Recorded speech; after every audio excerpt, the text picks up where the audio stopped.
We live in confusing times. I can still remember the benevolent rule of Emperor Palpatine. May he rest in peace. Now we've seen the rise of this new republic and the return of this alien claiming to be the last Imperial Grand Admiral. Investing your life savings in the volatile New Republic credits seems risky every day, which is why you should invest in Duraronium. Duraronium has consistently held its value since the Clone Wars. Text code Triton Squadron to learn more and for a complimentary Duraronium bullion. That's promo code Triton Squadron. Welcome back to the Triton Squadron podcast. Um, I'm assuming I'm the temporary host for today because I've been a previous host. I'm Liam. I'm here with Anish and Suthanth, and we are doing an extended universe part two. Hello there. Excited to be Well, back. yeah, so fun fact, between the everyone here, I'm pretty sure we should have read every canon Star Wars novel as of March 2024. So we are probably the most experts in this field. So if you want to learn about why you should read books, check out this episode. So who wants to talk about Dark Disciple? Oh boy. Okay. So yeah, Dark Disciple is interesting. So this is basically a story that was going to be an 8 episode arc of Clone Wars, I believe. And before it could be fully produced, Clone Wars was canceled.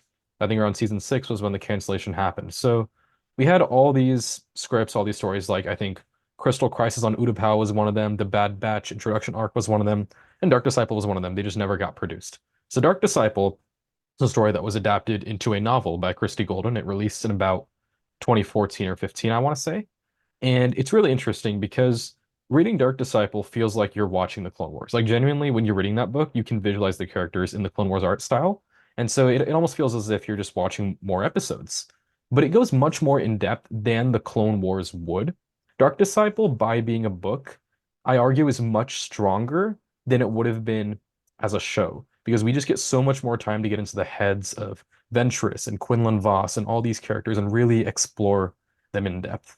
And Liam, you've read Dark Disciple as well, right? Yes, and I'm actually rereading it right now because of the Bad Batch. Um, but yeah, everything you said, it is honestly like watching Clone Wars. And I say this every time we talk about books, but I swear to God, listen to the audiobooks that Mark Thompson voices. He voices the Dark Disciple audiobook, and if you're hearing their voices while reading the book, yes, for me, it's like watching television. It's incredible. Um, and it I'm really glad that Ventress was one of the characters that was featured in this book because she is one of my favorite characters from the Clone Wars TV show, and it was amazing to be able to read that character in book format and get so much more insight as to what she's thinking when she's doing the things that she does. She has a lot of inner monologues about how she feels about her life up until that point, being a Jedi and being a Sith apprentice to Count Dooku, um, and also how she feels about the Night Sisters and both being able to return to them and then having them forcibly taken away from her almost immediately. There's just the book just adds so much more context to a lot of things we've already witnessed her doing and experiencing. Yeah. And sort of to follow up from Dark Disciple, spoilers ahead for Bad Batch season 3. If you haven't seen that yet, skip forward a couple minutes and then join back. Um, yeah, so Ventress appears in Bad Batch season 3. In At the time of recording this episode, it was the most recent episode of Bad Batch called The Harbinger. And she appears, helps the Bad Batch do something. I'm not going to really spoil really what it is, but they do a certain series of events with Ventress, and then she leaves. There's no real explanation of how she returns because she did die at the end of Dark Disciple. But for context, she basically just drops the line, I've got a few lives left. And I guess this speaks to the larger point about, books as a medium for canon versus like shows, movies. Are there canon tiers? Is a show considered more canon than a book? This was a thing in Legends, but it's supposed to not be a thing in canon. But it has come up from time to time. Like the canon comics were retcon in season 1 of the Bad Batch. We have the Ahsoka novel retcon and Tales of the Jedi episode 6. And then now we've got this. So I guess it does speak to the fact that are books seen as less canon by some Star Wars creators? I feel like that's a fair point. I would also like to add Dooku Jedi Lost, which I think we're going to talk about next. But Dooku Jedi Lost kind of is contradicted by some of the events of Tales of the Jedi. So it seems that creators want to, or at least like TV creators or movie creators, want to use all of these cool characters which people have attachments to, but it's might be difficult to create stories when there's so much canon, even in just the 10 years of the new canon existing. So it's kind of difficult because it's not like there's like one person who bought the book and it's like they don't care about it. There are fans of the books and it's kind of like iffy and more on like a case by case basis where whether the story can really benefit from this attempted decanonization. Mhm. Yeah, and I think the biggest thing to note from this is that books, I think, are as important of a medium as movies and shows because after the original trilogy finished up in 1983, there were basically no major Star Wars movies until the fans or no Star Wars movies until the Phantom Menace, right? For like 15 years. There Yeah. were some animated shows and such at the time, but books were really what kept Star Wars alive. Heir to the Empire released in I think 1991. And that was huge for the fandom. And then we got Dark Force Rising, The Last Command, and then a bunch more Legends books. And, books are really what kept Star Wars alive at the time. And as we go into some of the more specific books in canon later in this episode, we'll talk a lot about how they really do enhance the movies, and there's really something for everybody in canon. Whether you like the Jedi, you like the Sith, you want to learn about the military, the clones, the rebels, you want to go into the First Order. There was really something for everybody. Even if you want something completely new, there's the High Republic. So there's just a lot out there. And I think books are a really important medium. And for this episode, we will be talking about just canon books. There's a lot in Legends for sure, and we may do that in a potentially later episode, but I think we're just going to focus on canon books for today. Take Dark Disciple, for example. Some might in in the season 5 finale. It's kind of strange that Ventress kind of becomes sort of a good guy. Like she's not that angry at Anakin when he attacks and like duels her. She's like virtually best friends with Ahsoka, and some of that's just not always present in the text of the Clone Wars. And the Dark Disciple really helps like flesh out her mental state at the point and how awful it was to have like everyone like either betray or be taken from her. And some of that wouldn't be that easy to like be presented if Dark Disciple was just 8 episode mini arc or 2 arcs. Yeah, makes sense. I think eight episodes is pretty long for an arc, right? Like in Clone Wars, were there any episodes that were like, or any arcs like that long? It's The usually longest arc I think is 5 episodes, and that was the Geonosis arc. You're oh right. Geonosis was five because we had the Clovis one and then the Yeah, Geonosis. Right, right. Yeah. Yeah, most arcs were technically it was like 9. 2 arcs of 4 because there's a point where it like splits during their first encounter. ah, Mm, right, right. Yeah, but Yeah. regardless, I think 8 is like really long for an arc of Clone Yeah. Wars. So that would Plus have been it's interesting. like Quinlan Woss, which is not like a main important character, and Ventress, which is hasn't had many arcs since like season 4. So it's just surprising that they decided to go that much. That's fair. Yeah. Um, Yeah, I think we're going to segue now into talking a little bit about more specific books, kind of by era, because there's a lot in both the prequel era, original trilogy, and sequel trilogy. But one thing I want to touch on a little bit first is the High Republic. And we will do a separate episode just on the High Republic more specifically. But briefly for today, I want to say that if you want something completely new, then read the High Republic because it takes place 200 years before the events of the Phantom Menace. It's about the Jedi when they're pretty much at their peak. They're these warriors who are the symbols of peace and justice as they were meant to be. And there is a show coming out in a couple of months, The Acolyte, which is going to take place in the High Republic. And there are some connections between the books and that show. At least one character will overlap based on the marketing. So I wouldn't say the High Republic books are mandatory to understand the Acolyte, but I think they will definitely be good to read just for some context of the era. Your starting point there is going to be Light of the Jedi by Charles Soule, which is essentially the first book in phase 1 of the High Republic. There's 3 phases total. Phase 1 It takes place over, I think, a couple years. Phase 2 goes back in time, like another 100 years back. Phase 3 goes forward again. So there's a bit of jumping around, kind of like, the trilogies of Star Wars, where we go back and forth. But the Republic is really nice because it's completely fresh, completely new, an almost entirely new cast. Like there's Yoda, but like everyone else is completely new. So I think it's definitely nice because there's a lot you can do. Like if you like just adult books, if you like young adult books, if you like comics, you can kind of choose what you want to do with the High Republic, and there's pretty much something there for everyone. And I think the books are really unique. Like it's not just Jedi versus Sith. It's Jedi facing interesting and different villains. I cannot say any more than that without getting into spoilers for who the villains are and what they do.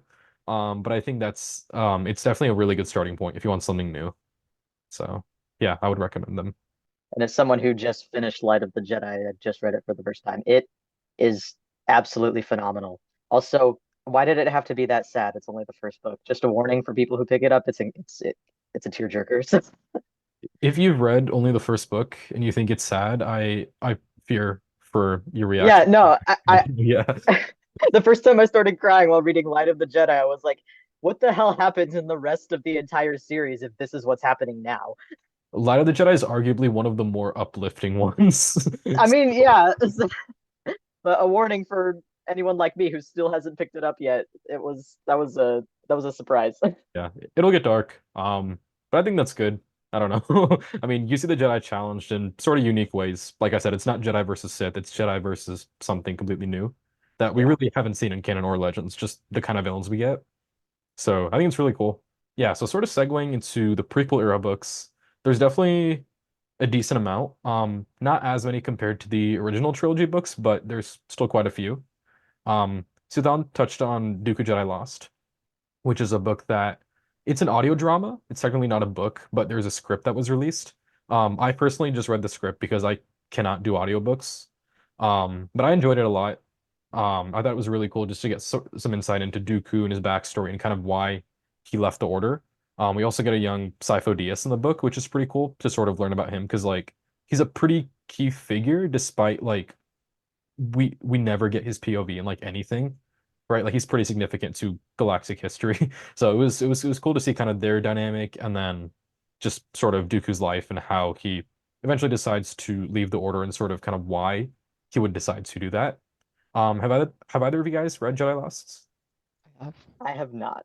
I read the script as well, and I just want to say it's so good. Like, I don't know, I'm not an audiobook person as well, but the script has just so many authorial like flourishes and quirks that Cavan Scott, the writer, has added, which makes me like so mad that he hasn't written any non-High Republic books other than this, because it's like your writing is so good, but I'm not gonna get to read the High Republic until like 2030 at the earliest at this rate. He does write the second book in the High Republic too, The Rising Storm, Liam. So if you're going to that one next, that'll be a Cavan Scott work. Yeah. I Um, am reading Into the Dark right now, oh which yeah, yeah. Into it's the Dark, yeah. It's a good one. Yeah. it's okay. I like what happens in the book, but it's really not that great. How far are you on it? I'm like 7 chapters in. It is very slow at the beginning. Like it is It very is slow at the okay. beginning. It'll pick up, yeah. Okay. Because it is very differently paced than Light of the Jedi, which is like from the get-go it just gets going, right? Into the Dark is Yes. a bit more like methodical, slow, setting up the characters, but something happens a short while in and it just like kicks off. So you'll see. But anyways, yeah, Jedi Lost is really nice because it also pairs well with another canon book, Master and Apprentice. It's not really a sequel, but it's sort of a companion piece to Jedi Lost because Jedi Lost is about Dooku, but you also get some of Qui-Gon a bit later in the book when he's Dooku's apprentice. Master and Apprentice is about Qui-Gon and Obi-Wan and has flashbacks of Dooku and Qui-Gon. So there's a lot of overlap between the two in terms of the characters and the eras that are at play. Another really cool Yes. character is Rael Averross, who appears in both books. He's actually Dooku's first apprentice, right? Yeah, he's the first apprentice who we don't get a lot of in Jedi Lost. And he's really fleshed out, and you kind of see what happened to him and how like he took Dooku leaving the Order and where he eventually ends up, and whether that would cause issues or not to a planet. Yeah, No Master and spoilers. Apprentice. Yeah, it's an interesting one because I honestly would recommend it almost as a starting point for new readers who want something connected to the saga, but also want something that stands on its own.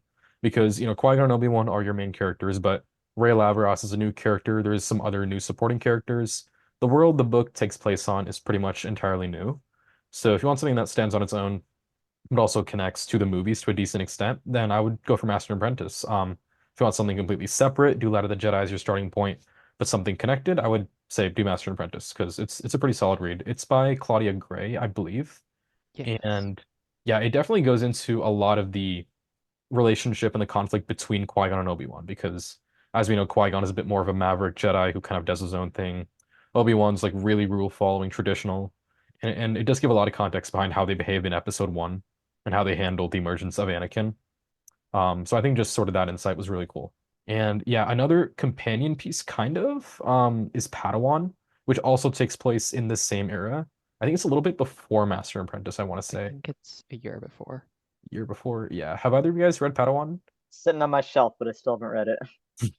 Yeah, I read it a couple months ago. It was a pretty quick read, but I enjoyed it. It's more of an Obi-Wan solo story than about Obi-Wan and Qui-Gon. But he goes to this planet that's like really like rich in the Force. It's like the planet itself is kind of alive in the Force. And we kind of learn a lot about how he becomes who he is in Master and Apprentice, which is kind of interesting because like it's the earliest we've seen Obi-Wan like pretty much at all. I think he's like 15 or 16 or something in this book, so he's like really young. And we learn a lot about kind of how he gets his worldview and just kind of how his philosophy on the Force develops, which is really cool. And then he has some really cool scenes about overcoming his like self-doubt and anxiety. We get a lot of internal monologue with Obi-Wan, how he like really second guesses a lot of things, how he's like really anxious for like really trivial things. And kind of the way he comes about conquering that was like really unexpected and really cool to actually read about. So, pretty solid book. It's pretty standalone and quick, but I enjoyed it for what it was. Um, those are the main pre-episode one books that I think there are. In Mhm. terms of There's the Ascendancy trilogy as well. there is the Ascendancy. Does that take place during the Clone Wars? Yeah, that's during Clone Wars. During Clone Wars, right? Oh, because of the cameo, right? Yeah. Yeah, yeah. Okay, okay, makes sense. Yeah, don't want to spoil who the cameo is, but there's a cameo from a Clone Wars character, or just a Star Wars character in general. But yeah, Yeah. yeah. So Ascendancy, Liam, have you read the full trilogy? Yep. Yep. Do you want to talk about this one? Best it oh my God, it is the best Star Wars books I've ever read. I love this series. Um I do recommend reading the Empire era trilogy of Thrawn before reading this one. I just like it doesn't really matter, but I just feel like it's better to know how he acts during the Empire and then go back and realize where he gets that behavior from like how he is in the Ascendancy. Something I really like about this is that there is no chapter in Ascendancy that is from Thrawn's POV. It's all of the POVs are from people who have to work with him or deal with all the bullshit he gets into. Um, uh, there's oh my God, there's so many things I want to talk about that are just swimming around in my brain, and um, I don't know which one to start with. I guess one main draw for me was that we see Thrawn not be perfect in this trilogy. Like Yes. that was the biggest draw for me is that you see him genuinely like make tactical mistakes. He has vulnerable moments, and it's very clear that he's not perfect. He has zero knowledge of politics, and people call him out on it. And we see him Yeah. like improve and get better as the trilogy goes on, which Thrawn is basically like the Sherlock Holmes of Star Wars in later media, even in his original trilogy books, in Rebels, and in Ahsoka as well. But Hmm. in these books, like he's not perfect. He genuinely makes mistakes, and we see him learn. And that was like the biggest draw for me. Just like all his like more emotional scenes with like Thalius and Cherry, for example, or even Yeah. like him and his brother, it's named Thras, right? Yeah. Yeah, so all those scenes were like the biggest draw for me, I think. Hmm. I think it was also really funny that there were some people who definitely understood like he doesn't know a thing about politics, he can't navigate it, like he does military protocol and that's kind of it. And then there's people like Thurfian who cannot grasp that this man doesn't understand politics. He thinks that Thrawn is manipulating the situation and Thrawn is just doing what he feels is right for the ascendancy. There's it's both frustrating and really comical to read about because it like the reader, you know that Thrawn's whole deal is that he lives for the ascendancy. That's his entire thing. Like that, his entire purpose in life is to protect the ascendancy. And there are people who are out for their own gain, who think that Thrawn is also out for his own gain because of all the crazy things that he does, because he comes up with tactics that nobody would come up with in a million years. And then there's people who are trying to sabotage him, and it's just like, oh my god, he is the guy you want in your military, which is why the ending of book 3 Yeah. also is both kind of funny but also really heart-wrenching.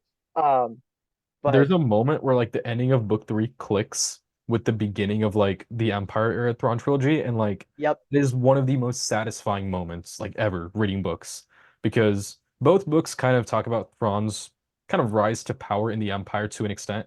Mainly Mhm, the first Thrawn book, like it's just called Thrawn. I think that's the main one about his rise to power in the Empire. But we also yeah. see how does he get to that point from being a warrior of the Ascendancy? What makes him want to join the Empire? Mhm, So as a trilogy, the Ascendancy trilogy is like really nice, because it's very standalone. There's a lot of new worlds, new cultures introduced, new planets. It's entirely within the unknown regions of the galaxy, mhm. which is not the galaxy we see in Ahsoka. It's not Peridia. It's like within the Star Wars galaxy, just like the unknown part of that same galaxy, I think. So not like the separate galaxy that we see in Peridia. Um, but yeah, it's a really cool trilogy. Don't expect many like mainline galaxy connections. It's very standalone in its story. Like again, there is one Clone Wars character who does appear, but it's like reasonably brief. Um, so yeah, very good trilogy overall. Definitely read it after you read the Empire era Thrawn books, which that would be Thrawn, Thrawn Alliances, and Thrawn Treason, correct? Right? Yeah, Okay, cool. Yeah. that's it. I just remembered that there's technically another book in this pre-prequel era. That would be Queen's Peril. Queen's Peril is a part of the Queen's Trilogy.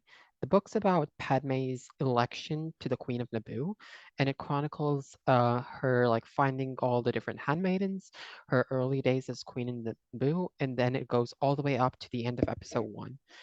It answers a bit of the questions about Naboo, and also helps flesh out some of the handmaidens. And I believe it also partly ties into the Vader comics and Sabe's introduction there.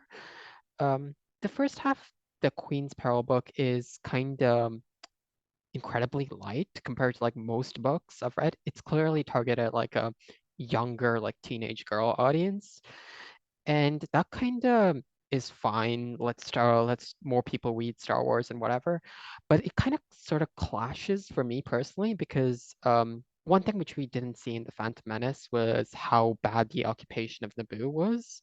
And this book kind of fleshes out how bad it was for just like regular people and the people in Padme's circle. Like you can see one of the children which are introduced in the first half get like brutally tortured. So that's kind of like severe. I guess some listeners and potential readers might want to like keep that into consideration before they pick that up. And the Queen's trilogy by large is kind of, it's not a conventional trilogy where you have a plot point in book 1 which is elaborated in book 2 and then concluded of sorts in book 3.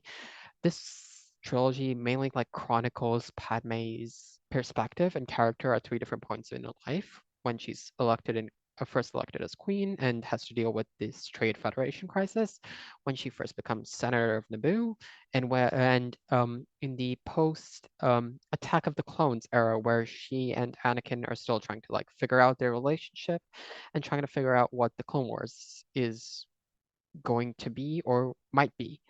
Now, technically, based on release order, Queen's Peril is the second book in the trilogy. Originally, Queen's Shadow was released, which is about Padme figuring out her new life as Senator of Naboo, and she gets to meet a lot of the main recurring characters from the Clone Wars. Like you get to see Bail Organa, you get to see a bit of Mon Mothma, and you also get her introductions to Mina Bonteri, and she also gets to meet Rush Clovis. So Queen Shadow is a pretty good book if you really are interested in like the senatorial stuff and like how the Galactic Republic functions. And some of the plot points and like the main third act climax is pretty fun to some extent. It's definitely not like a regular Star Wars story, and that's comes with its own benefits. The final book in the trilogy is Queen's Hope, and that's about Padme and Anakin and helps build out the relationship post Attack of the Clones. It's honestly a pretty fun read. You get to see a lot more about their relationship, which wasn't like fleshed out in the Clone Wars or even the prequel movies. It also features my favorite Glup Shido, so if you want to make me happy, check out that book. And yeah, just check out Queen's Hope. It is a pretty fun book. Now, it's kind of difficult to get into this trilogy, mainly because it's the first book released, Queen's Shadow, is not exactly tied that close to the other two books in terms of like plot points. So that might come with its own issues if you pick that up first, but I would still recommend it because it only introduces like one, maybe two handmaidens, which is easier to like understand all the characters and get to know them better.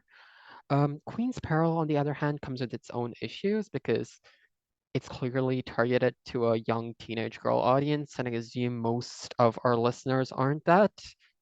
And so that might come with its own caveats. And there's also like a lot of characters being introduced in the book.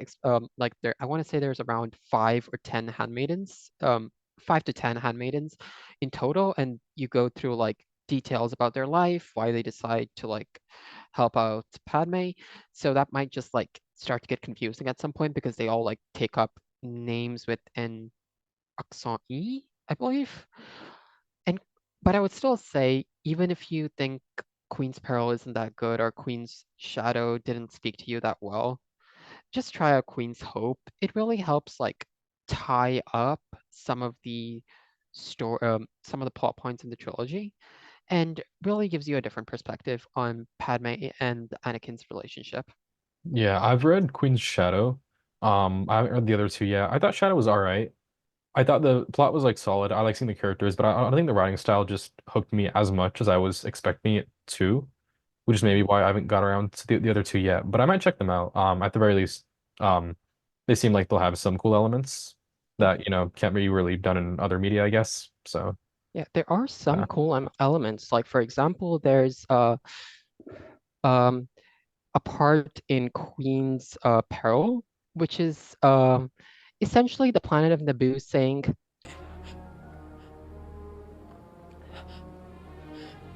I killed them. I killed them all. They're dead.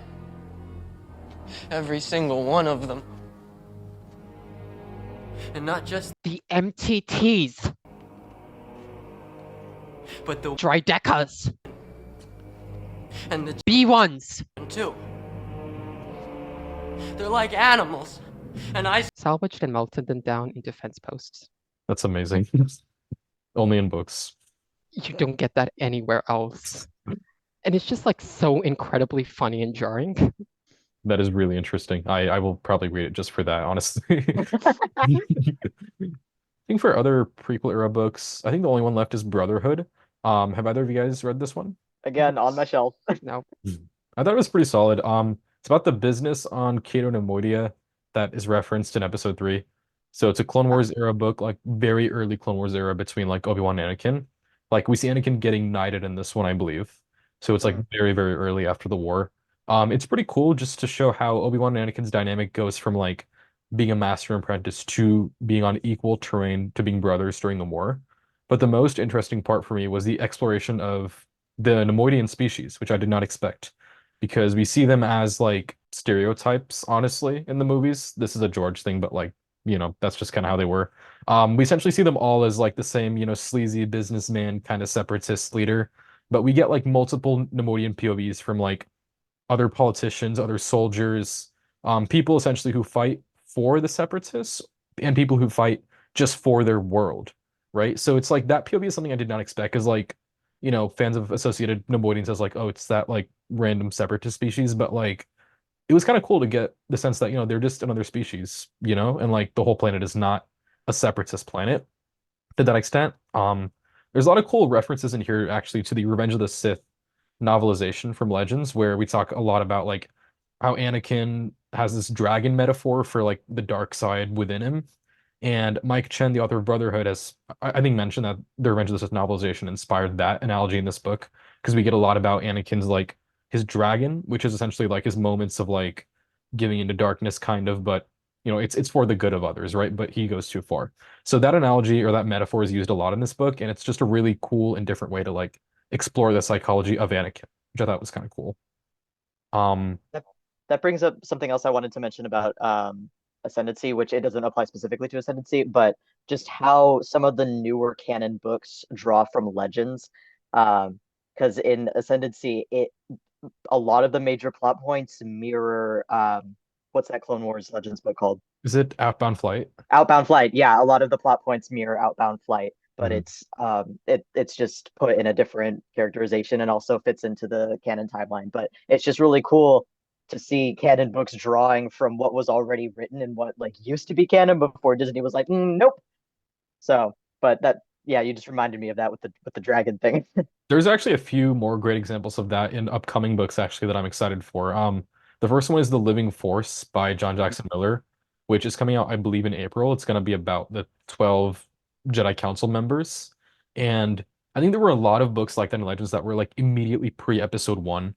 Like I think Cloak of Deception, Darth Plagueis, where it's just like the immediate, status of the Jedi and Sith and the politicians like just before episode one. And even the cover has a Legends kind of vibe to it. So I'm excited for that one because I feel like it'll call back to some of those books. I have read Darth Plagueis. I have not read Cloak of Deception yet, but I know kind of it's a similar thing with the Jedi and the status of like how they're perceived in the galaxy at the time of the prequel era. So I think that'll be really cool. The main upcoming book that I'm excited for that also draws from Legends, this is not in the notes, I'm just going to talk about it, is Mace Windu Glass Abyss, which is coming out later this year. I want to say July or August. And I looked at the premise. It is really similar to a book called Shatterpoint in Legends, which is genuinely one of my favorite Legends books. It's by Matthew Stover. It's basically Mace Windu dropped in the jungles of a world called Harun Kal, where he has it's where he's from. He's a Koronai. He's from that planet where it's a kind of a survival story with the natives on that planet fighting this warlord, kind of that whole thing where they use the jungle to perceive the Force.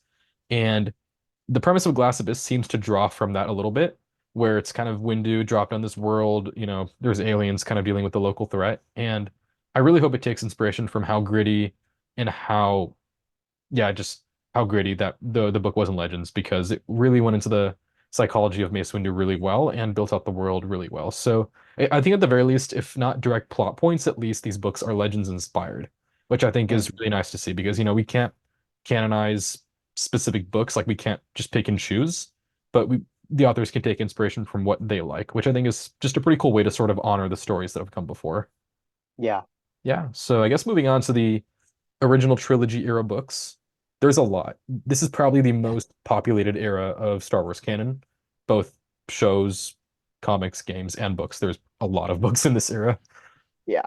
Um, Makes sense though, because there hasn't exactly been like a Clone Wars equivalent for the original trilogy characters. So you kind of like really need some books to like flesh them out outside of like 3 movies, which came out like 50 years ago.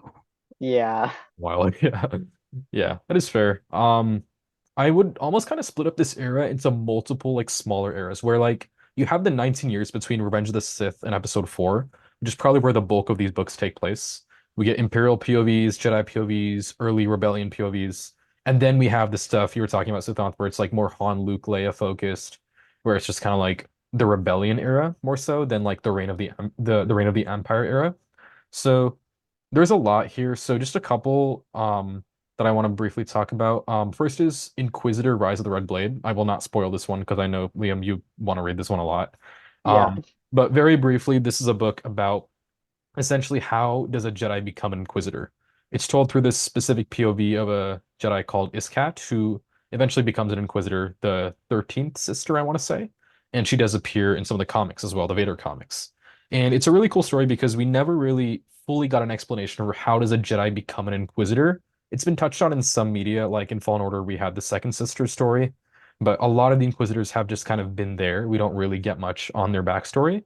And this book does really focus on Iskat, but it also touches on other Inquisitors, like the Seventh Sister, for example, gets some tidbits about her backstory. So it's really cool to see just the psychology of how does one, turn that hatred for the Jedi into, you know, anger and something to fuel the dark side when they're serving the Empire. Just how do we take a relatively NPC Jedi and basically make them a member of the Inquisitorius? Like, what does that process look like? It takes multiple forms for each Inquisitor, but this book really gives us insight on something that we really have not seen explained in canon. So I enjoyed it quite a bit, and it's definitely one that I would recommend potentially as a starting point for people who just really want to get that POV. It is one of the heavier books. It does contain some darker themes. I'm just going to put that out there that it is quite dark at certain points, but it's done in a respectful way that honors the story and is necessary for the story. And to that end, I would definitely recommend this if you want that POV of the Inquisitors. And again, sort of to the earlier point, like this story could not have been told in a different medium. Like as a comic, there are in comics with the Inquisitors, but we don't really get much about their psychology, character development for them.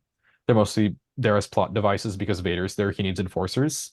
This book, told in this medium, is pretty much, I think, the only way you could have explored the psychology of an Inquisitor, which I think was really interesting to read about. Yeah, building on that, there's also the Tarkin novel, which is honestly kind of like interesting if you're really if you've watched the Clone Wars and wondering why is he such a dick to Ahsoka? What has he got against her? So it's like really good at like building up to Tarkin's backstory and how his incredibly rough and like harsh upbringing on Eriadu um, influenced how he approached being a imperial leader, like how there's a need to create order from supposed chaos, created by all of these re created by the Republic and like rebel cells and militias, and it's also kind of like analogs between him and Maul about how his path was diverted by Palpatine so that Palpatine could use them as tools to bring down rivals or just enemies. Yeah, and Tarkin's a really good novel. I would just rate it like eliminating them en masse on Antar 4 was more profitable to having to hunt them down later. That is how the book goes. Just like the most horrible statements uttered by like a Star Wars character. And it's like I kind of see where you're coming from, as much as that's horrible to say. Yeah, a lot of Tarkin, honestly, like the flashbacks, kind of the younger Tarkin stuff, feels kind of Hunger Games-esque because it's kind of a survival story about him in the forest. He learns from his family members, I think his uncles and stuff about like just how to survive, in a really, really harsh environment on Iriadu. Iriadu, I think, is a planet we don't see much in visual media. I think it was I in think it's in Bad Batch, Bad right? Batch. Yeah, it was in that episode of Bad Batch.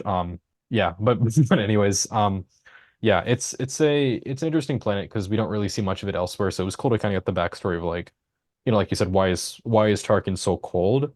How does he come to the point where he can make these decisions? And also it's a cool Imperial POV because we don't see too much of it, in shows and such like explored to this degree. Like Rebels does have some Imperial POVs, like mainly Agent Callus, but there's not as much of like someone who's a true believer in the Empire and stays a true believer in the Empire. Um, I guess segueing to our next book, another one kind of about the Empire as well is Catalyst, because Catalyst also has POVs from Tarkin a little bit, but it's mostly director Krennic and Galen Erso, who are kind of the two main protagonists of the novel. Also Lyra Erso to an extent. But I think all three of them are really interesting to explore in this book, because this one, I think on the notes we have it's Oppenheimer-esque, which I would agree. It is a lot like the formation of the Death Star and Galen's work on essentially how he made that happen.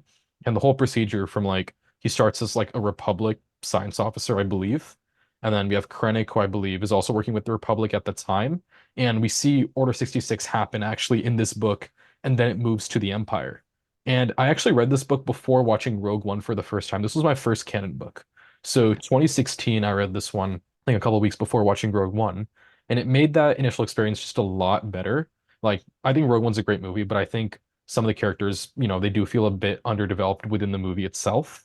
And reading Catalyst gave me a lot of, respect and understanding for these characters. Well, not respect, just understanding, I guess, because some of them are shitty people. But regardless, it's definitely a good read because um, it really builds on what you see in Rogue One and makes a lot of it just make a little bit more sense. Um, and yeah, I guess on the note of Rogue One surrounding books, another good one is Rebel Rising.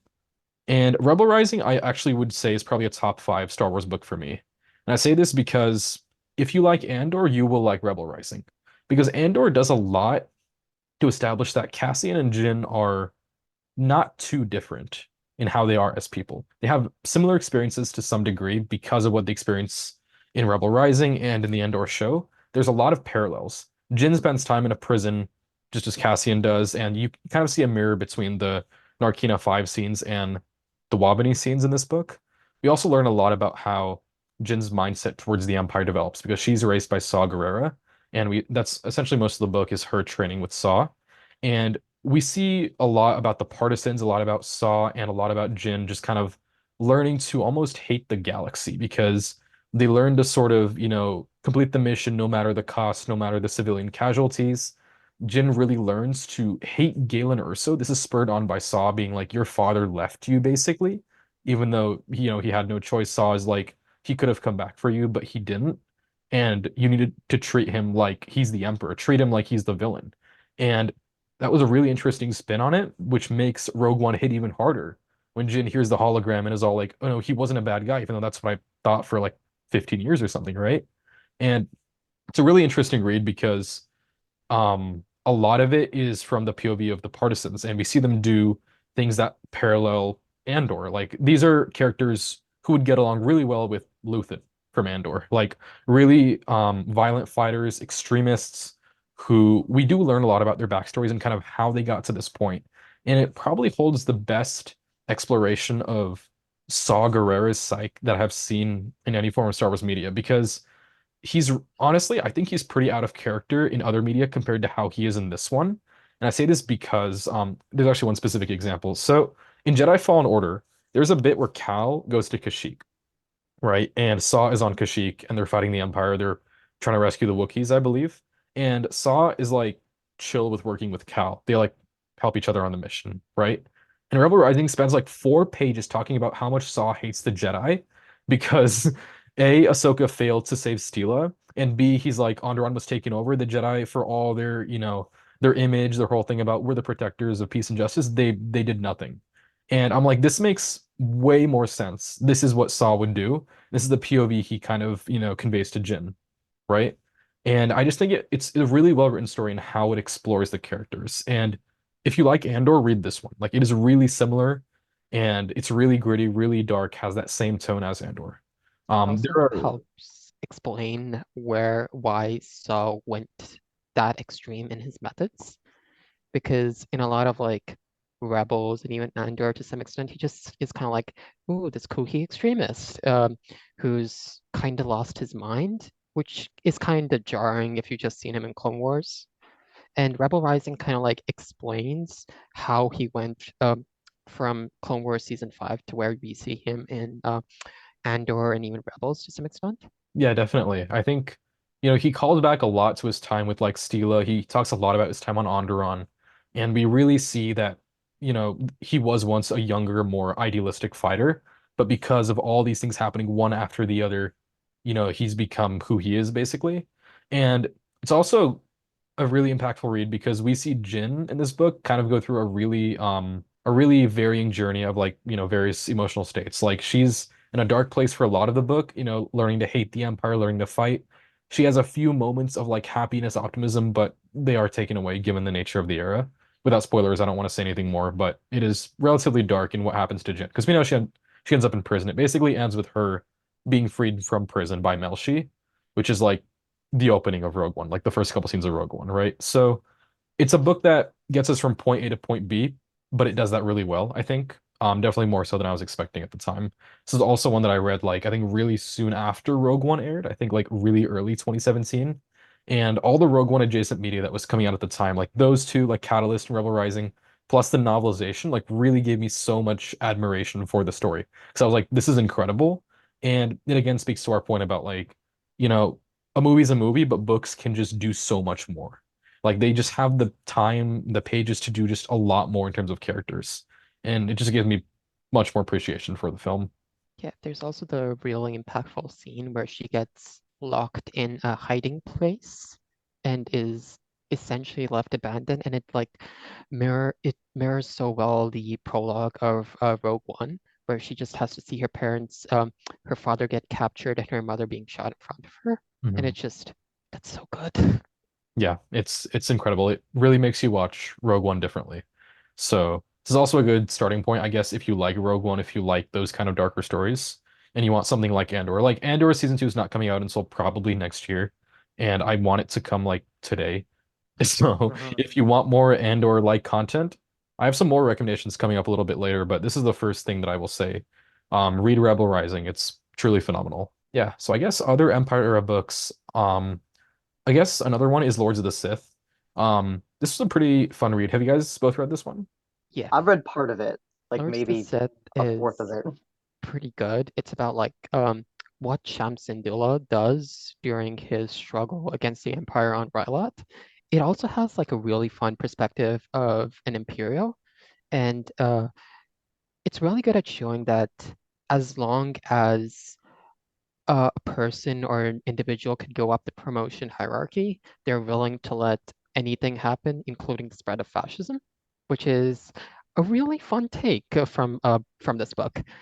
And this book's like tackles a lot. So I um honestly yeah, argue the book is a bit of a misnomer. It's more about Cham Syndulla and the Ryloth movement yeah, it's and the Lords of the Sith. Yeah. it does seem like this book tries to do a lot. There's like how Ryloth's coping under the occupation of its governor. There's like the position of Twi'leks in like the wider society. There's also like a lot about Vader and Palpatine and like how they interact as like master and apprentice, which I don't think we've seen in like any other media. I'm not sure about like the VR thing. It might be there, but I'm pretty sure this They is the only they thing. they touch on the relationship a bit in the Vader comics. It's pretty substantial, but definitely not to the extent that would be achieved in a book. Mhm. Yeah, and the book is really good. My only gripe with it is that it ends so soon. It's like all of this build up. It's like something major happens. Vader and Palpatine have a significant issue when going to Ryloth. There's just Cham Syndulla just building and building up his rebel force, and the climax is just. I wish there was just an epilogue or just like a Lords of the Sith to just like tell me what happened afterwards. Because in Rebel season 2, I think, when Champs shows up, it's like he still exists as like a rebel leader, but based on what happens at the end of Lords of the Sith, it's like, what would the Empire do after that? Would they be more severe after what Cham did? Yeah, that And makes sense. I yeah, think yeah, sorry, go ahead. yeah, I would rate this book, who would win, two old men or a nest of giant spiders? That's accurate. That is very accurate. Yeah, that was a fun sequence for sure. Um, yeah, I thought it was a fun read. It was on the quicker side, I would say. I thought it wasn't too long of a book. I want to say like around 300 pages, maybe a little bit less actually, which is shorter than most books, but I thought it was a pretty fun, quick read. Um, yeah, other Empire era books that we want to touch on. We have A New Dawn, which is an interesting one. This was actually the first canon book that released in 2014. It released right around Rebel Season 1, which was basically meant to set up Hera and Kanan in this book. Chopper does not appear for whatever reason. I don't know why. Like Hera's in this book doing her thing, and like the ghost briefly appears at the end, but like there's zero mention of Chopper as far as I know. And I'm just Maybe his more why? criminal antics got up to him. It's very possible.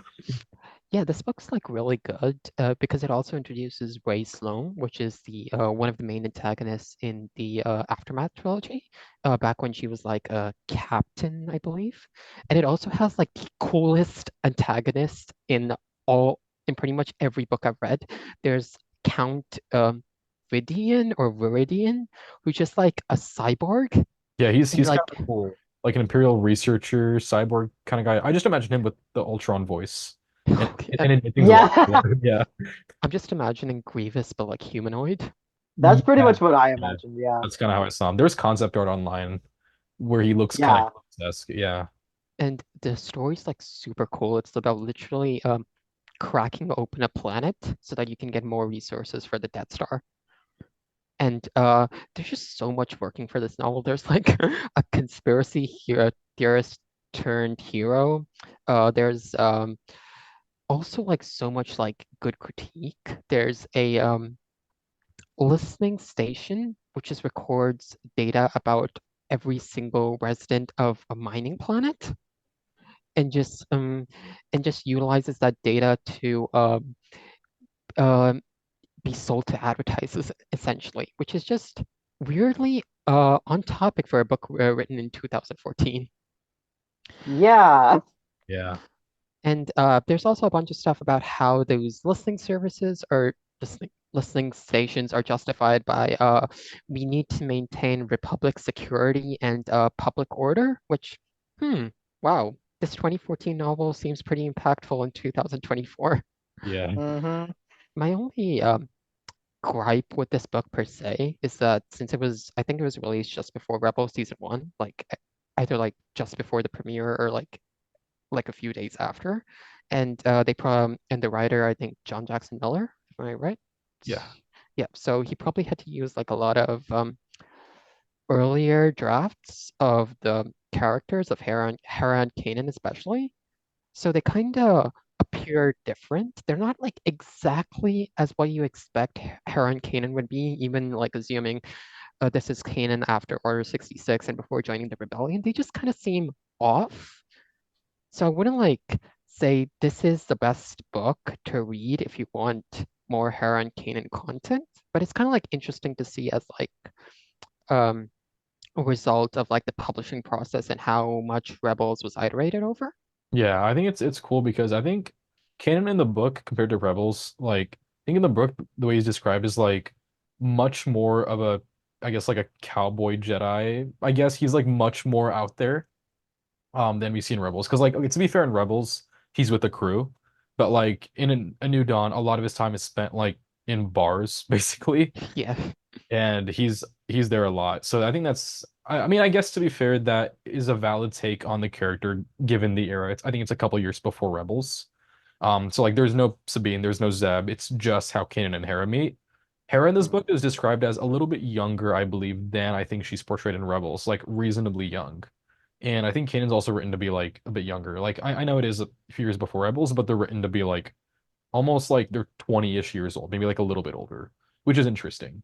And it's still a fun read overall. Um, I think at the very least it was a good starting point for canon because I think this was the first one released in canon. Yeah. So yeah, It it was was pretty either solid. this or Aftermath was later. It was either this or Lord of the Sith. I think Tarkin was Or no, wait, it's Heir to the Jedi, sorry. Heir of the Because it Jedi, was yes. originally Legends, right? Right, right, yeah. So yeah, that was a cool one. Um, Heir to the Jedi, yeah, I guess we can just go to that one now. Okay, so Heir to the Jedi is probably like one of my favorite novels because personally, I think the original trilogy is like the weakest of all of them because there's just like not much characterization, and even like what we get, the characters are just more of like archetypes based on like how many modern and like stories from like the 80s and 90s just like refer to the Luke Skywalker and the hero's journey. So Heir to the Jedi like really does a good job at like characterizing Luke and how he like basically goes on a series of missions immediately after Yavin 4.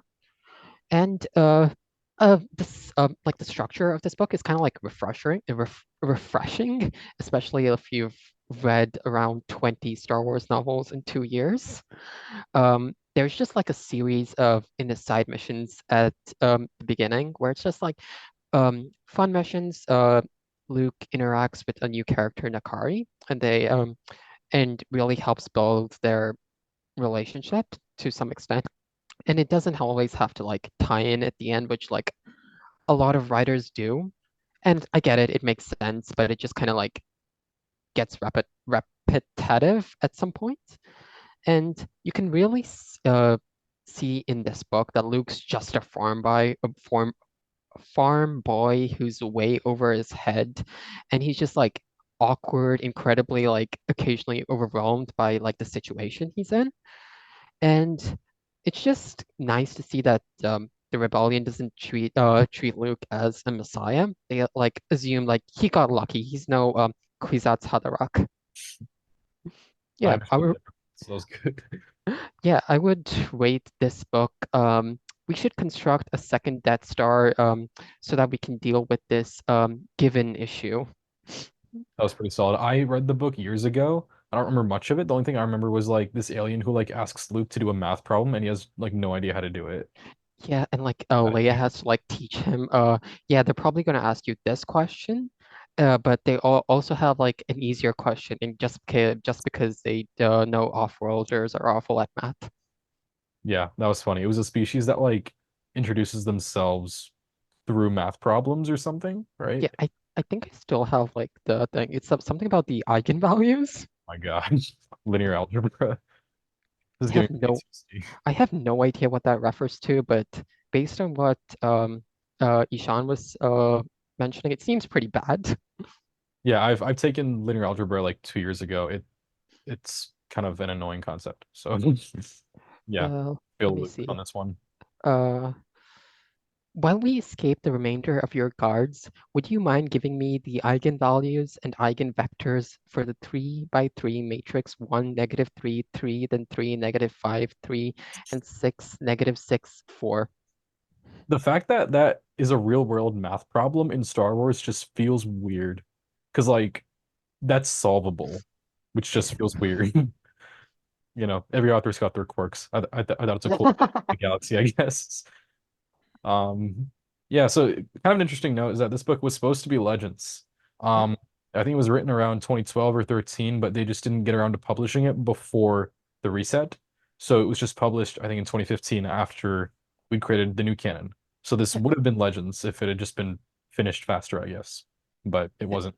So And canon benefited immensely from this because I don't think we've had a single Luke-focused novel. I think there's one of the episode 9 tie-ins though, or there yeah, was. I'll get to Shadow of the Sith later because that's a Luke and Lando one that I do want to talk about really. Um, I guess so. I'm gonna segue to Twilight Company now, which is another original trilogy era book. So this is called Battlefront Twilight Company. Has absolutely zero connection to the Battlefront game. Like the first Battlefront game does not have a story mode. So I think they basically told Alexander Freed, the author, like, can you write a book that kind of goes with this? And I think he was like, there's no story, but he just had to write a book about like the soldiers of the rebellion. And he came out with what is essentially like a Vietnam War journal in Star Wars. That's at least the lens through I've viewed it. Like I read this years ago, I think 2016 or 17, and it's honestly probably still one of my favorite Star Wars books. Like at the time, it was my number one. It's been dethroned by Alphabet Squadron, but it's still like really high up there. And it is like Andor. This is my second recommendation. If you like Andor, read Twilight Company. The main character of this book, Namir, is really, really, really similar to Cassian Andor to an extent. He is a mercenary who, in the beginning, really does not care for a cause. He fights because it's all he knows. He has fought in tons of local militias, all kinds of planets, all kinds of tribes throughout his upbringing. And he doesn't care for the rebellion and the cause when he signs on. But like Cassian Andor, he learns to care for the cause. And I don't want to spoil how he gets to that point because I know Suthanth is in the middle of this one. But it's a really good read at building out the world of the rebellion because we see the rebellion is actually like reasonably big in the era between 4 and 5. Like there are companies and platoons with like numerous soldiers. The galaxy is big and the rebellion is big. Like the Masasi group on Yavin is not all there is. Like there's so many other cells out there. And this book makes the galaxy and the rebellion feel big. And I think the cast is really well written because they talk and act like soldiers do. They feel like really realistic in just how they're written. It kind of reminds me of like, have you guys seen Dunkirk? Yeah. Yeah. Yeah, it just kind of has that overtone to it of like almost like danger is coming, the Empire is going to get us, and it just feels like a ticking clock of like how long until the next attack. That's basically how it feels. And I thought that element of it was like really, really cool. because it's just like a really gritty take on like, they're ambushed at like midnight, they have to run, the ships have got to flee, and they go elsewhere, and then it's like, oh crap, we need parts, we need fuel, let's go somewhere and get that, and then oh, they're ambushed again. They have to fight a battle to get on a ship and retrieve some parts. It's almost really mundane things like let's fix the ship because we need the ship to get going, but like this is what soldiers of the rebellion have to do. This is their day to day. This is the grunts who are fighting in the background on Hoth. And like we've never gotten that POV. Like Andor is the closest thing to that, but Twilight Company is really, really good because it gives us that ground level POV for the first time. There are some Imperial POVs. I think they have less of a focus than the Rebellion in this book. There's kind of a retired officer who's kind of forced back into the conflict. There's this kid who like idolizes the Emperor and like scarred his face to try to look like him or something, which is kind of funny. There's another POV of a stormtrooper on Sullust, and Sullust is kind of where the book goes a bit later. Which is kind of interesting because it's a good bit of soft world building how in Return of the Jedi, the rebellion was orbiting Sullust. So how did they get to having a base on Sullust? This book kind of gives some context to lead up to that. So a cool book because it covers a lot. It covers basically from before episode 5 to after episode 5, intersecting with the events of episode 5. And a really good read, even though it has no connection to the Battlefront title. In contrast, Battlefront 2 Inferno Squad does have a connection to the game because have either of you guys played or watched the Battlefront 2 story mode? I've played a little bit of it, but not very much. I know that the main character is like a Imperial turned rebellion, and like Lando shows up in the story or something. Yes. So yeah, the main character Iden Versio does turn to the rebellion like pretty early in the story. Lando does show up as well. There's Operation Cinder stuff on Naboo. This is in the game. This is not the book, but the book is basically context on Inferno Squad, which are the 4 characters of the squad in Battlefront 2. So it's Iden Versio, Gideon, Del, and Sane. They kind of hold the 4 roles you would see in like I don't know, the Bad Batch, like those kinds of roles of like a standard 4-man squad. They have a cool mission, which also ties into Rogue One. They're going up against the Partisans after Rogue One, which was really interesting to me because we see some characters from Rebel Rising come in. There is a really, really big character from Clone Wars that I don't want to spoil who comes into this story. Um, but his reveal as is like a really big reveal at the end of the story that he was that character. I don't want to say who it was, but that was like one of the coolest moments of the book was when it clicked like who that character was. And his name is just the senator in the book, or I think the Mhm. mentor or something. And it's not revealed who he is until the very end, which is really cool. Um, but it's a really good read because it's kind of a spy infiltration story about how this group has to infiltrate the partisans, kind of move up the ranks, gain their trust, sort of an assassination attempt on one of the surviving partisan cells. And it's really cool because we get sort of that dark tone that you see through the Rogue One and the ancillary stories to Rogue One, like Rebel Rising and those things. And it does connect to the game like pretty directly because it's the same characters, it's just their backstory. So you don't need to have played the game first to have read this book, but I would recommend watching Rogue One and reading Rebel Rising first because there is a pretty major character in this book from Rebel Rising who is with the Partisans. And there is a Clone Wars character who also is present, and his reveal will make no sense if you have not seen Clone Wars. So yeah, it's a good read if you've checked those 2 boxes, I guess. Is this the book where the clone gets frozen and like reawakened? Or is that I think that's in a comic. That's Kicks, but I swear that's in a comic. no wait, Yeah, it's that in the yeah. is that the Chinese web novel? Um, I don't know. I know it's something with the Crimson Corsair, that like red guy from Maz's Yeah. castle. I know like he's the one who meets Kicks, but regardless, yeah, I do not think it's this book.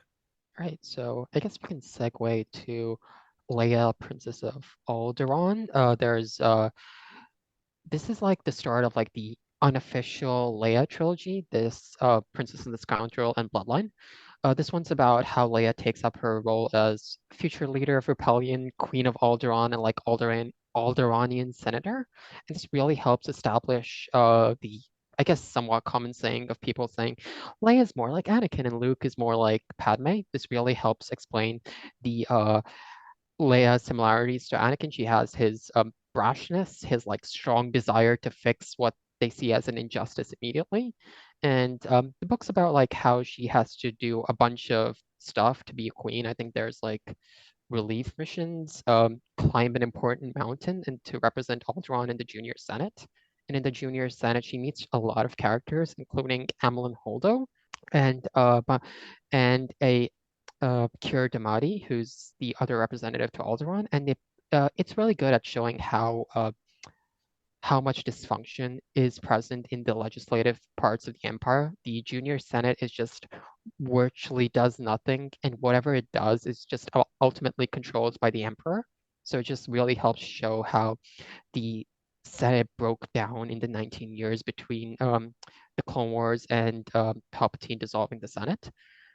And it also they also get to go to Naboo, and I guess I forgot to talk about this during the Queen's Trilogy, but just as like a quick thing, the Queen's Trilogy also like tells stuff about how the Naboo queenship works. So young teenage girls or something are elected to become the queen every 2 years, where like they are the head of the system of Naboo, but only the planet of Naboo elects them. And there's just a lot of stuff about that. And this book kind of elaborates on what happens to Naboo after the Empire, because Palpatine's from Naboo. What's he going to do? And you also get to see a character from the Queen's Trilogy and where he ends up.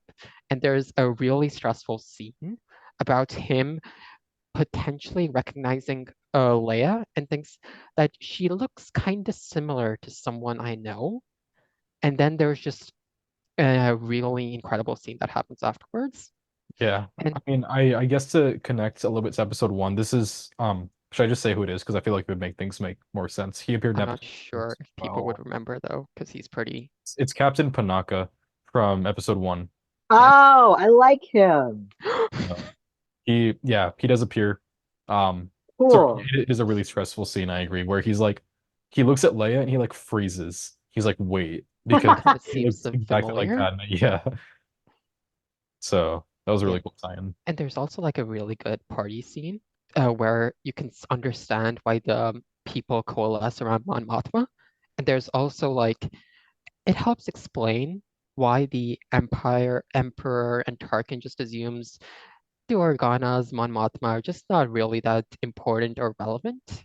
Yeah, so this book is really good. I would also want to like just add like a addendum or about Holdo. There's like a lot of just descriptions of her hair and just like her attire. So much so, and there's so many descriptions, and like Leia's just being so incredibly mean to the poor girl. I'm like, okay, what is happening here? And eventually you do get an answer to that. But just just as a heads up, that's it's intentional. You're not going insane. Um, and yeah, I would rate this book Leia Organa, age 16, attempted human trafficker. Yeah, that happens. That was interesting.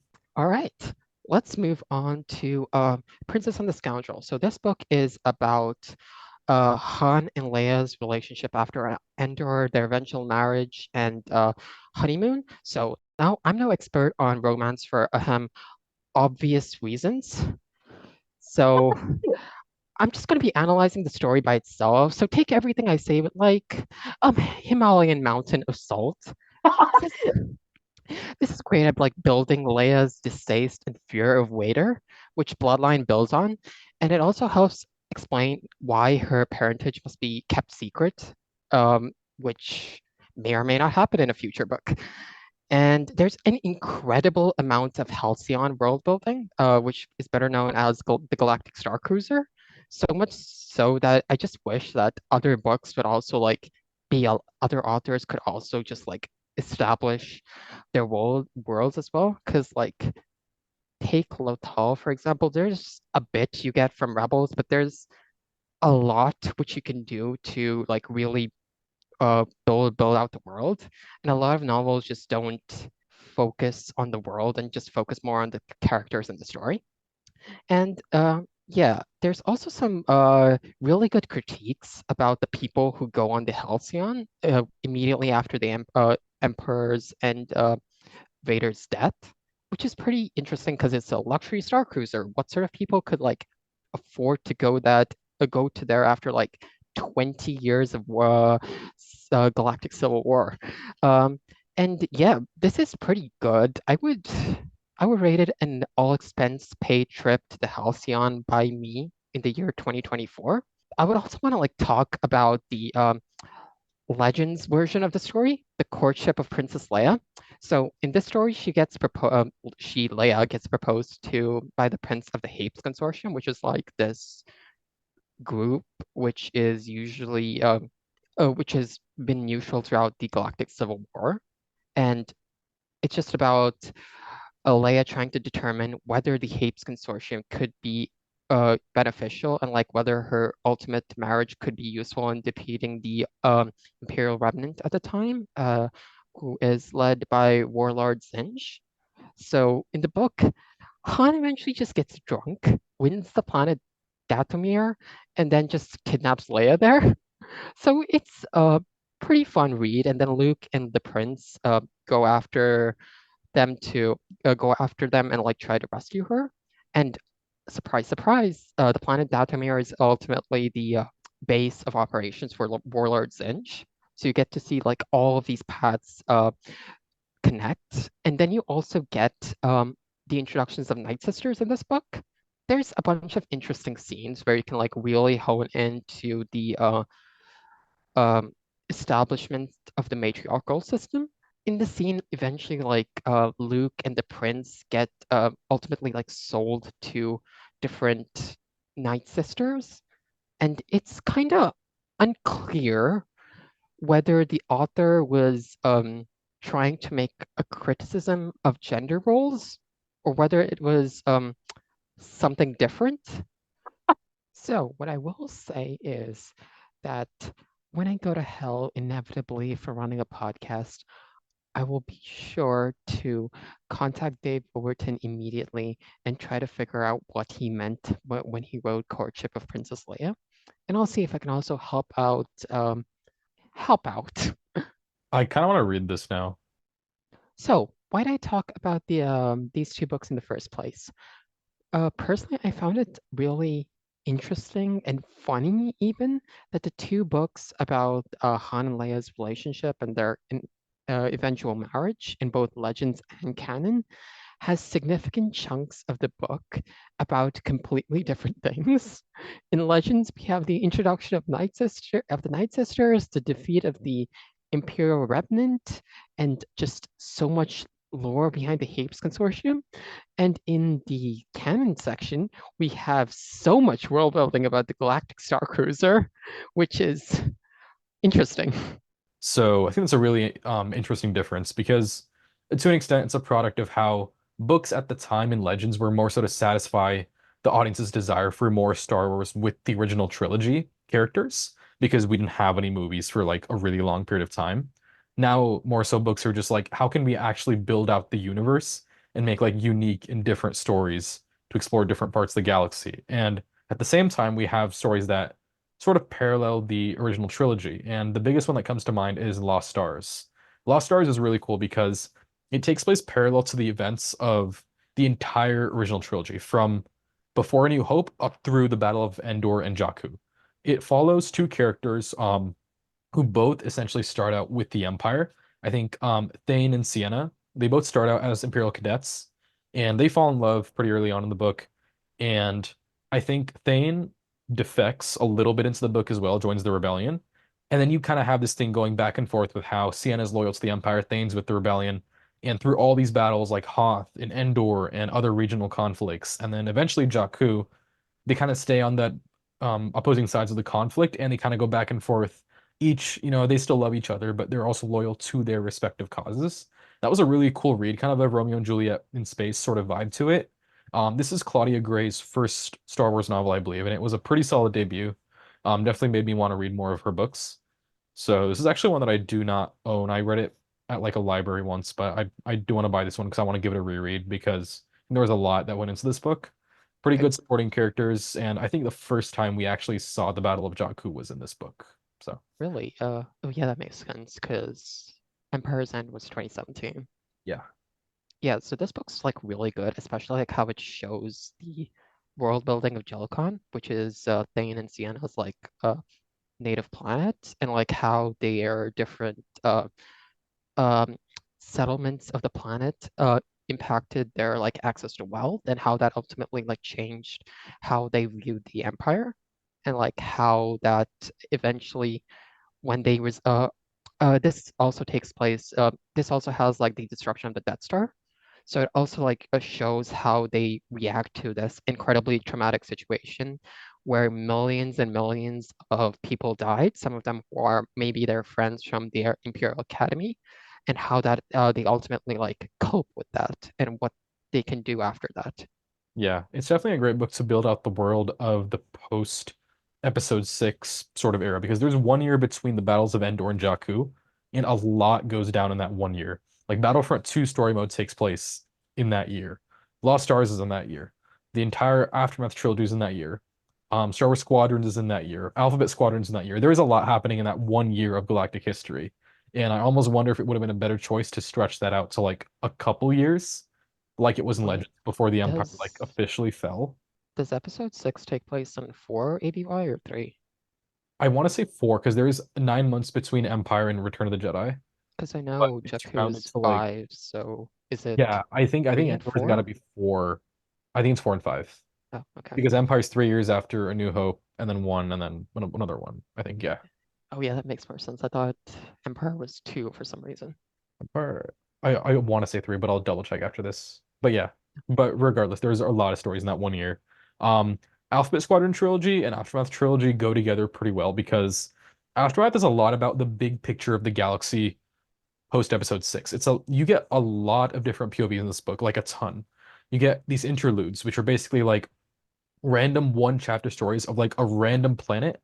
How are they reacting to the fall of the Empire? Like, there's POVs from like everybody in this. Like this is where Cobb Vanth is introduced, who does appear in season 2 of The Mandalorian. He's introduced in a random interlude in the first Aftermath book. And he gets kind of a mini arc, which we see adapted in the Mandalorian flashbacks, but that's where Cobb Vanth originated from, was this book. And it's a really cool cast of characters because we get Snap Wexley and Nora Wexley, his mother, as sort of our main two characters. We get some new original characters, like Singer is one of my favorites. Jazz Amari, who's a Zabrak bounty hunter. And then I think we also get Mr. Bones. Mr. Bones. Mr. Bones is amazing. I love him. And he's a battle droid who he's Snap Wexley's battle droid who's like repurposed into this like murder bot basically.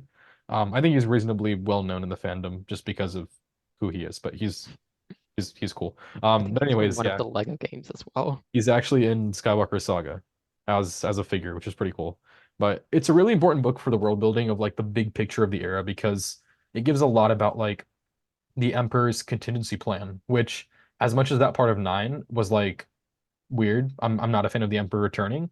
This book genuinely gives us context of like, he had this plan and it does make sense. Like the Bad Batch is going into this as well a little bit, but these books actually do establish a pretty good precedent for like the Emperor having all these secret projects and advisors and all this stuff going on. So that to an extent, if you look at canon, it's like, okay, the pieces were there and you can rationalize it. It like kind of makes sense. Like this is what he would do. Yeah, And there's the Acolytes of the Force or something who just like yes, start collecting all of these like artifacts and lightsabers. And I don't believe we see like what they're up to in the trilogy, but it's easy to assume that this is what Palpatine's second plan was after Project Cinder. yeah. And then while that trilogy covers the big picture of the 1 year between Endor and Jakku, the Alphabet Squadron trilogy kind of does the opposite. It knows the Aftermath trilogy exists and does not try to copy it because it's like, okay, these events occur and the audience knows the Battle of Jakku is a thing, that all these other battles were a thing. And it goes really, really personal. And the Alphabet Squadron trilogy is like genuinely in contention for like my favorite Star Wars story. Like it is probably that good. And I don't say that lightly. Like it is really, really, really good. And this is my third and final recommendation for if you like Andor, read this. If you like Andor, read Alphabet Squadron. Like it is a trilogy. I think pretty much each book is better than the previous one, but all are like really good. And it goes really personal, really psychological into these characters. Like the characters are an Imperial defector who took part in Operation Cinder and is really consumed with regret and guilt over her war crimes and what she did.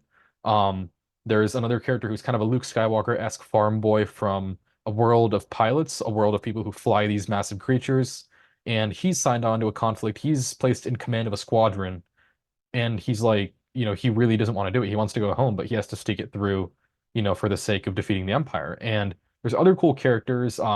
There's this alien called Kairos who's introduced, who's probably genuinely one of my favorite original characters in canon, because she's a new species who's not even named in the trilogy. And her species is one who has like a metamorphosis of body at like certain points, like almost like a caterpillar becomes a butterfly, like that kind of metamorphosis, which was a really cool concept. And it's never explained, but I like that it's not explained. It's just like, yeah, this is a species in Star Wars, and these things can happen to people in Star Wars, right? And then there's other characters as well. General Syndulla Hera is a really big part of these books as well. She's sort of like a mentor and an advisor to the squadron. There's mentions of like Jason and Chopper, but like not much. It's really standalone. Um, Other characters like Mon Mothma and Admiral Akbar do appear in the book, but for the most part, it's got an original cast and it sticks to it. And the world building is phenomenal. Like it's mostly new planets in this book. There's some sequences on Coruscant. It does cross over with Jakku at one point, but it's a lot of original planets, original worlds, which all have a unique quirk. And one thing that's really cool is like each world has an environment that like affects the conflict. Like what I mean by that is like there's this planet or this planetoid that's surrounded by like a black hole, and the planetoid is like about to get consumed by that black hole. So the characters have like a ticking clock to accomplish something on that planet before it's literally just swallowed up by a black hole, which is just such a weird and cool concept that like we don't see in conventional Star Wars, right? There's like all this lore about like these weird like galaxies and like nebulas, like they travel through some really weird like galactic phenomena in this book, for lack of a better term, and it's just like a really cool backdrop for like the characters and their conflicts. So would definitely recommend for the exploration of the characters alone. It's really, really in depth. It's a lot like Andor, and I truly think it is like probably the best Star Wars story. So definitely read it. Don't get spoiled.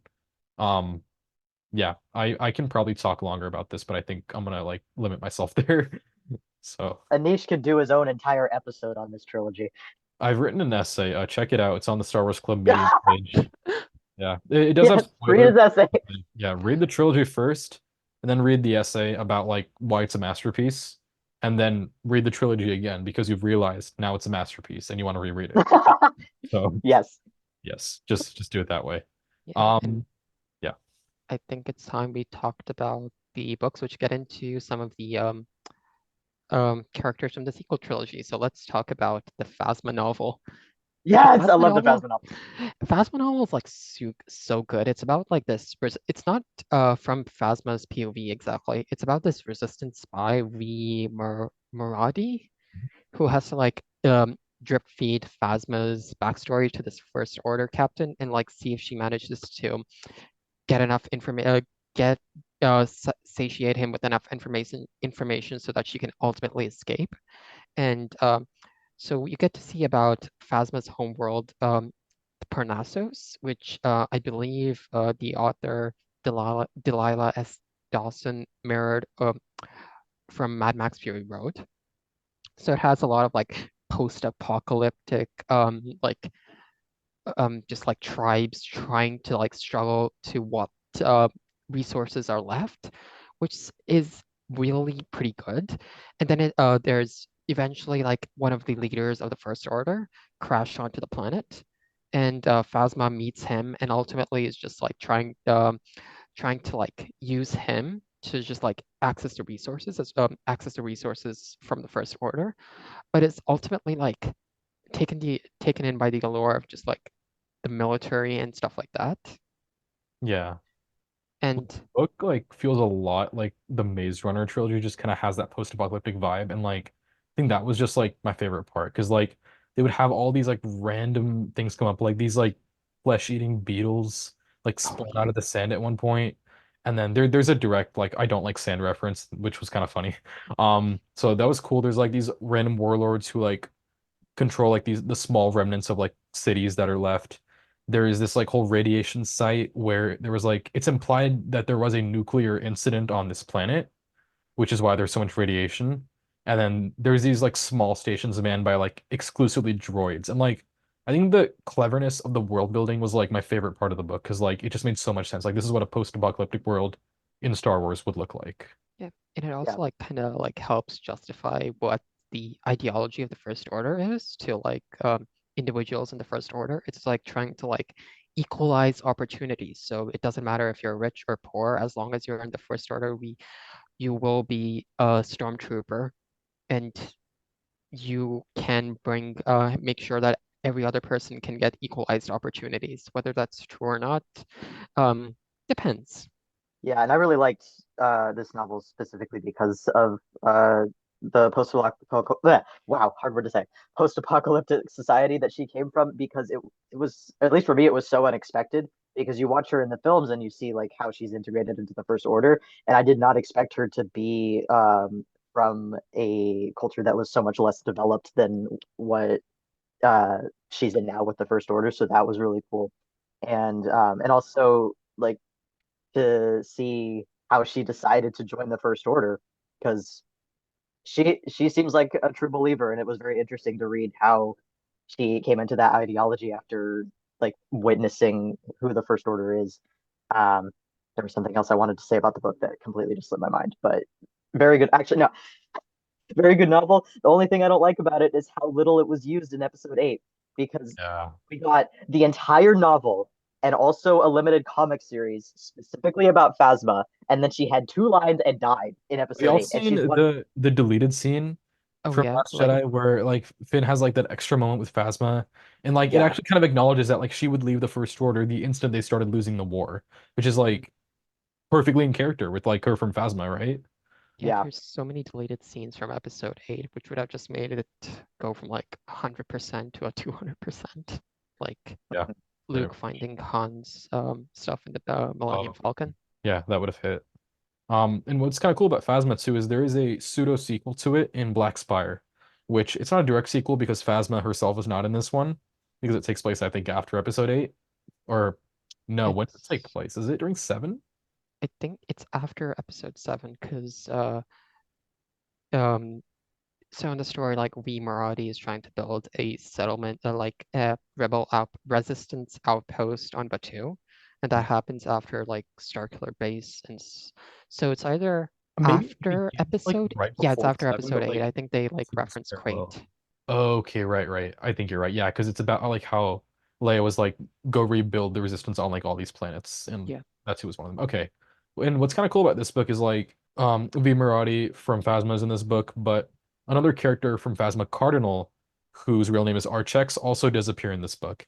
And Oh, great, because I really yeah, liked him. he reminds me a lot of Crosshair with his sort of redemption story and just kind of how, in Phasma, he kind of has a crisis of identity with the First Order, and he reaches a certain point where now in Black Spire, he's trying to figure out who he is.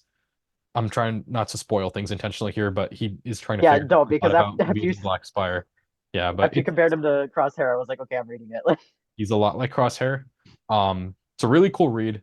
Um, Only critique I will say, I think me and Suthanth both agree on this, is like there is a lot of references to like Galaxy's Edge world building in the sense of like check out Doc Ondar's shop, check out like Savvy's workshop, check out the blue milk or like the very specific drink name of something else that you can buy. And I'm like, yeah, I know this book released like right around the time the park opened, but there's a Mhm. chapter where like V basically takes a tour of Black Spire and like they're like, oh, check out this, and I'm just like, okay, cool. Like, yeah. There's like there's an incredible amount of world building on this book. Like I'm not gonna like fault the Delilah Dawson for this, but a lot of it is just front-ended. So there's just like the first third or something of the book is just world building, and it's like you're not sure where the book is going to go, and you don't like see much of like resistance recruitment or anything, which is kind of makes the first part of the book like really slow, and like Anish said, it seems more like a guided tour than like actual story. yeah, but I will say it does pick up for sure. There's a point a couple chapters in where like things do pick up, and I think it's a very solid read overall for sure. Yeah, Um, a and couple more. Oh, Hondo's sorry, go ahead. apparently in the in Galaxy's Edge. He survived this original trilogy as well, apparently. Yeah. Um, he named his ship the Katuni or something like that, in Yes, he did. Yeah, the same name of that one youngling from the Clone Wars arc. which is cool and sad, but yeah. Yeah, we don't Um, know what happened to the rest of those Padawans. I yeah. mean, we know about Gungi, so Yeah, maybe but they what get if? there. But that actually makes it seem worse for the rest of them. Yeah, If just Gun if it's just Gunji that survived and he was like kind of sad in that episode. So I yeah. mean, only time will tell. We'll see. Um, yeah. But anyways, there are a lot of other sequel books. Just to touch on a couple more that really do build out the world. Last Shot is a fun one that came out right around the time of Solo. And it's really cool because we actually see like Han, Lando, and like young Ben Solo in this book, like Han being a dad to young Ben Solo, which is kind of cool because we don't really see that in like pretty much anything. Like Ben's always off with Luke in what we see of him. But it's a cool story that's kind of Solo adjacent. Like there's multiple timelines. Like one timeline takes place a little bit before Solo, one timeline like the present day, one is like even further back when it's like just Lando and L3 with the Falcon. They're all like all the timelines connect to like this droid controlling device. It's very Legendsy. There's a transmitter that will control every droid in the galaxy. Ben Solo almost dies to like this random kitchen droid with a knife before the transmitter is like turned off. It's kind of funny. Um, but it's a fun read for sure. I think it came out like I think just around when Solo dropped. And then yeah, so another cool one is Shadows of the Sith, which is also one of my favorite canon books because this is the story that actually made me like um not just be okay with, but kind of like some of the choices made in 9. Like there's I think my biggest like disappointment with the 9 after watching it was like the Rey's parents thing. Like Rey being a nobody is better than Rey being a Palpatine, right? But with this book, the author Adam Christopher took that element of the story and was like, okay, how can I make a really good story about Rey's parents? And he made a really good story about Rey's parents. We get some world building of Luke's temple. We get Exegol lore. Ochi of Bestoon is a pretty big part of this book. Rey's parents have a lot of emotional depth to them and their characterization. And then the Luke and Lando pairing is a really cool one. We don't really see it in a lot of stories, but they work together pretty well in this book. And it has some really cool planets and stations and other galactic phenomena. I don't want to spoil, but it's a really fun read that gives a lot of depth to the story. So if you are shaky on 9 if you don't like some of the plot decisions. I highly recommend you read this book. Maybe it won't change your mind entirely, but it'll at least help you come around on some stuff, like at least make peace with like the choices that were made, I would say. That's really good to know because episode 9 is honestly the only part of Star Wars that I genuinely don't like. And I don't like not liking Star Wars. So, Then yeah, definitely I mean, read. the Bad Batch is already doing a good job of making me okay with 9. So, Yeah, I'm that's glad to fair. know there's more content than that. Yeah, I think another one that does that well is actually Resistance Reborn. This Mhm. feels like the Avengers Endgame of Star Wars books. What I mean by that is it takes place like really close to 9. I think it's like between 8 and 9. And like characters from all the previous, like almost all the previous like random book series appear. Like characters from like Bloodline, from Aftermath, from Lost Stars. I think someone from Twilight Company's in there, I want to say, but like a bunch of characters from like random books like appear. And like it's just a really cool culminating piece because I read this, I think, right before I saw 9, and I saw like all these random characters. Like Wedge is a really big part of this book. Like Wedge and Nora Wexley from Aftermath are really big in this book. So I was like, okay, this is a really cool way to sort of tie it all together. And it made canon feel a lot more cohesive because like Lost Stars kind of took place in a vacuum. Aftermath did its thing. Bloodline did its thing. But then characters from all of them showed up in one book. And I was like, this is really cool. Because I think it's worth reading alone just for the connectivity of like, you know, it's just satisfying. If you've read all of canon and then you read this one, it's just like really satisfying to see like all these random characters interact. That's why it feels like Avengers Endgame, where it's just like all these random things are connecting. It's really cool. I think the last one we want to talk about today is Bloodline. Have you guys both read this one? Yeah, Unfortunately, not yet. Bloodline's really good at like tying in some of the earlier points made by like I want to say Leia, Princess of Alderaan, where it's like the rebellion and the Republic will coalesce around Mon Mothma, but what happens once she retires as Chancellor of the New Republic? So you see like how the Republic eventually starts to break down, and eventually there's just no choice for Leia. Leia realizes that there's not going to be any hope for the New Republic if the First Order is just left to rise unchecked. So she eventually decides to create the Resistance. And this book also has has people find out that Leia is Vader's daughter, and that completely changes how everyone sees Leia. There's a character introduced early on in the book who's like different ideologically to Leia, and you can see like the amount of betrayal people get once they find out who Leia's true father is, and it like completely justifies all of the secrecy present in like all of the earlier books, and it's just so good. Yeah, it's another Claudia Gray book. It's definitely one that gives a lot of context that's needed for the New Republic because the New Republic gets zero screen time before being destroyed in The Force Awakens. And we are seeing a bit of it through the Mandoverse. Like Mando Season 3 had that really cool episode with the amnesty program of the New Republic. But about the government itself and how they run, I think this is your best look into that. Because we have some returning characters like Han is in this book a little bit. Leia's in it. There's, I think, a few others. I can't recall off the top of my head, but there's definitely some returning characters from other books. I think a character from Lost Stars appears in this one. I think one of the pilots, Yendor, he's a senator at this time, but he was a pilot in Lost Stars. But regardless, there's a lot of random cameos, which are cool. But anyways, I pretty much agree with what you said, Suthanth. It's like a really well-written book. I think it's like really good to give context on the New Republic and drop some hints about the rise of the First Order, which is something else we don't really see explained as much. You know, the Mandover shows are getting to it, but I think this is a book that provides also so much needed context on like kind of why the New Republic was like always doomed from the start. And I just think it's necessary for pretty much everyone to read. I think this should have been handed out as people were like leaving the theater for The Force Awakens, basically. Like, read this. Like, It's honestly like a really good starting point to like the sequel era, like much better than Aftermath, unfortunately. Like you can really understand like the political side of why the First Order rose, and you also like get to see like Leia's like diplomat and like politician side, which you like don't really get to see in most of the Rebellion era novels. And it also features like one of my favorite quotes from like any Star Wars novel. So like, do we still have enough time for that? yeah, let's do it. Yeah. So okay. Coding. So I would rate this book. To this day, they've never adequately explained what happened to the first Death Star. Yes, we all know the story. Luke Skywalker, single starfighter, blah blah blah blah blah. But honestly, does that sound credible to you? The Empire had the greatest engineers in the galaxy, and the Death Star was their finest achievement. There's no way it could have been vulnerable to that kind of attack. The Emperor had to have been betrayed by someone on the inside. Wow, did you mean the entire Star Wars fandom before Rogue One came out? Basically. There's a fun reference to that in Twilight Company actually, which is kind of cool because Twilight Company came out before Rogue One. So Galen Erso wasn't a thing yet in canon, right?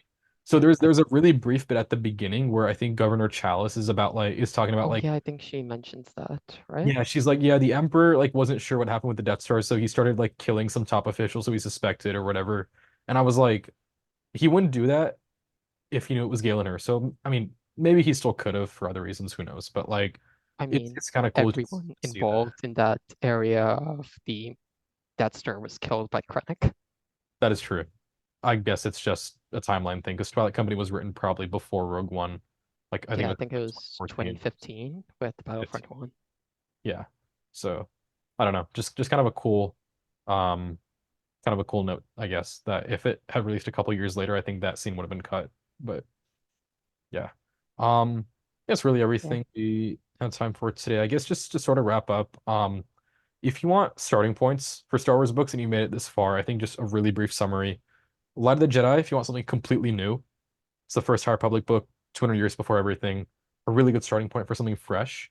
If you want something connected to the films, do Master and Apprentice. I think it's a pretty strong starting point for something that is standalone but also connects to things.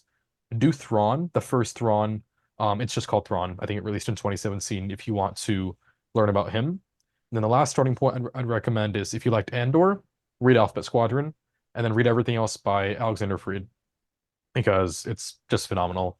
And yeah, I think just at a high level, the books have done a lot for Star Wars. I think even in an era like right now where there's so much other stuff coming out, like shows and movies and everything is in production, comics and those things. I think books are still going really strong just because of how much they can do.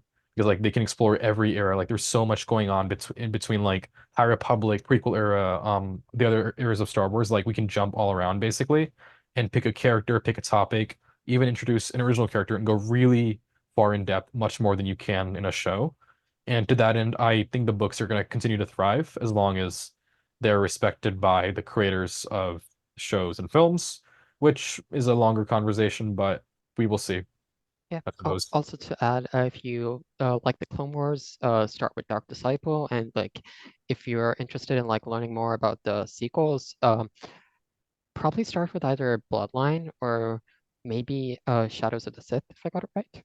Yeah, I think you can do those two in either order. In either order, they're pretty separate. I think they actually run in parallel at a certain point, which is kind of, wait, maybe not. Okay, regardless, yeah, I think either one is perfectly fine as a starting point if you want to learn more about the politics of the New Republic or more about like the Jedi Sith stuff at the time. That's up to you, but I think both do a pretty good job of further context going into episode 7. Yeah, that's really everything I wanted to discuss about the books. You guys have anything else? I think that's pretty much it. I think that wraps it up for this episode. I hope we have convinced our listeners to pick up any of these books at all. And this is Triton Squadron signing off. Oh, don't forget to check out our sponsor.